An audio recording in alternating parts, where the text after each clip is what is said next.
Hey, Weighted Warriors.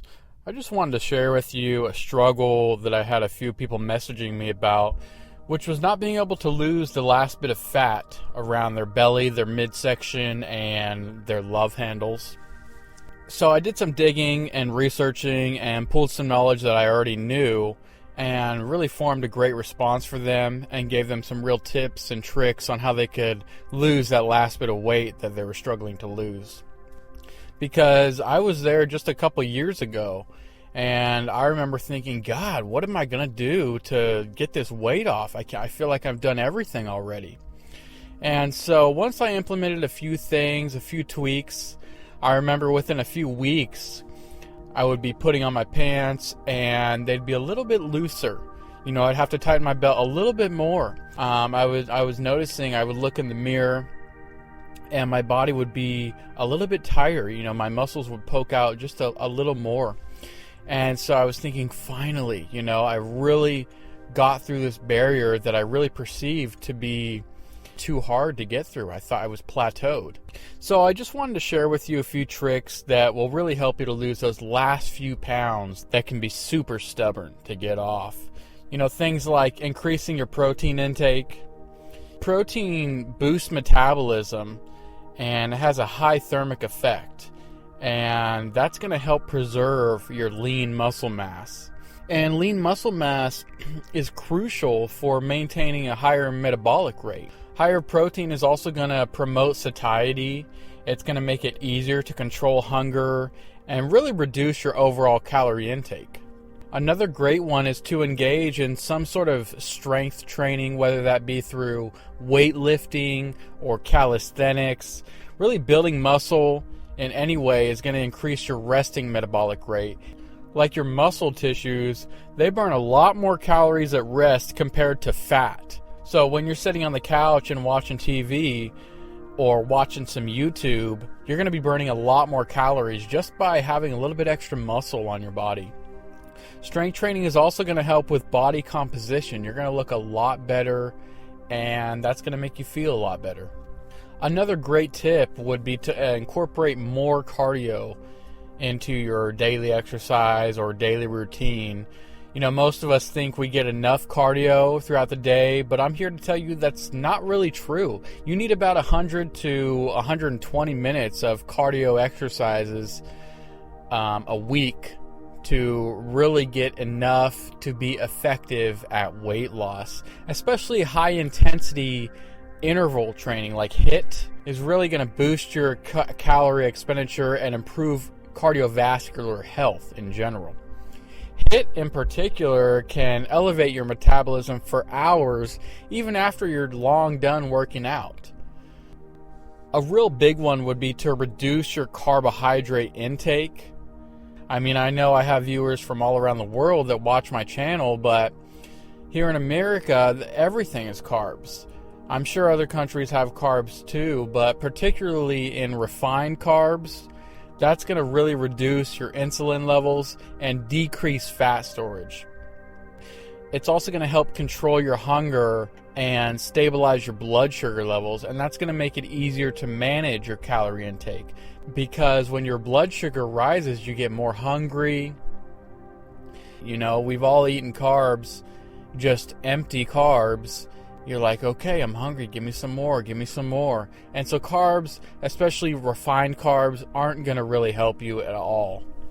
A great strategy you can do to lose that last bit of fat is to optimize your sleep quality. Sleep quality regulates hormones like leptin, like ghrelin. If you know anything about health, those are the hormones that control your hunger and your fullness.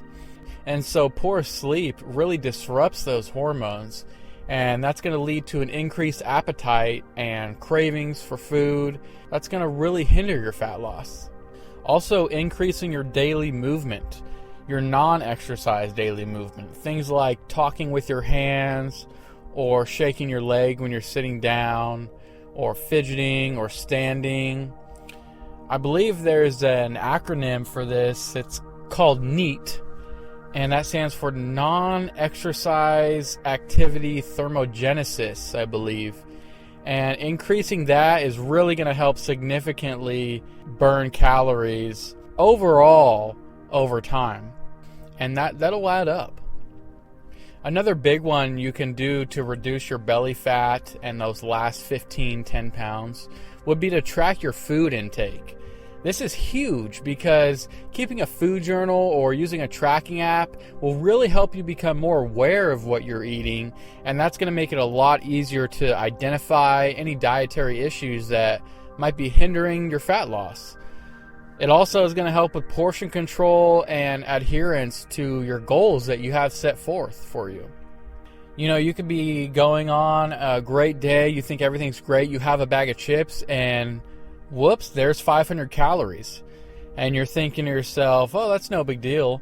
Well, you write it down and you really see, oh my gosh, there's where my fat's not falling off.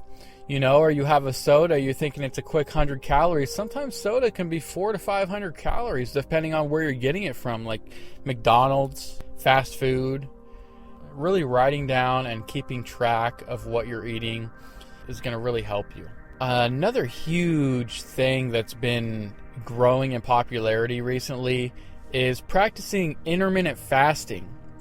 I don't know if you've heard of this, but intermittent fasting is huge. It's where you have an eating window for about 8 hours throughout the day, and for about 16 hours you don't eat. And this is huge. This has a lot of benefits. It's going to give your digestive system a break. You know, think about it. We eat 3 meals a day. Snacking in between, our digestive system really never gets a break. And some people shoot for all different angles. Some people go 16-8, 24, 23-1. So it really depends on your level and your goals. Now, they say stress is a killer, and that couldn't be more true. I mean, if you manage your stress levels, that's going to really help you. Chronic stress, especially, that leads to elevated cortisol levels. And cortisol is going to tell your body to increase your fat storage, to hold on to things you need, to hold on to the fat, particularly around your abdomen. And managing those stress levels is going to be key to losing those last bit of pounds. I mean, think about it. Thousands of years ago, if there was an animal chasing us or we couldn't quite find enough food, we were stressed. And so that told our body to increase cortisol levels, and that tells your body to hold on to what you have because you might not know when you're going to get it again. So techniques like meditation or yoga or deep breathing can really help you prevent stress-induced weight gain and support that fat loss you're going for. Another huge one is to stay hydrated. Most of us think that we're hydrated, we drink plenty of water, but honestly, most of us are dehydrated, especially if you don't drink a lot of water, and especially if you drink soda or like to drink alcohol. That stuff dehydrates you. And so hydration really supports optimal metabolic function. Our body is made up of 70-80% water. So you really need a lot of water throughout the day for your body to be optimal and function correctly. Also, when you think you're hungry, how about just have a glass of water? Because most of the time, you're not really hungry. You're bored, or you just have a sudden urge, from eating all the time. So just drinking more water throughout the day is really going to help you, and long term, this can really help you prevent yourself from eating a lot of extra calories that you wouldn't eat otherwise. So implementing a few of these strategies can really help you break through the final weight loss plateaus and achieve that goal that you were always going for. Each approach targets different aspects of metabolism, appetite, and overall health. So this is all really going to contribute to effective fat loss. So go ahead and watch over the video again, take some notes, and really digest the information that's in the video.